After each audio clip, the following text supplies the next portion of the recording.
అసలు ఈ రోజు పూజ చేయడం అనేటటువంటి దాని వల్ల వచ్చే ప్రయోజనం ఏమైనా ఉంటుందా? అసలు దాని వెనక ఏదైనా శాస్త్రీయమైన కారణం ఉంటుందా?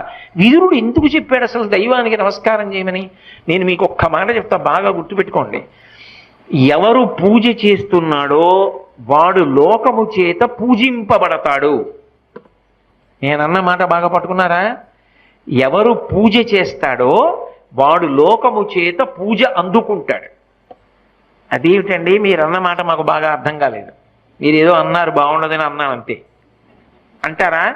మీకు వివరణ చేసే ప్రయత్నం చేస్తా. పూజ అంటే ఏమిటి?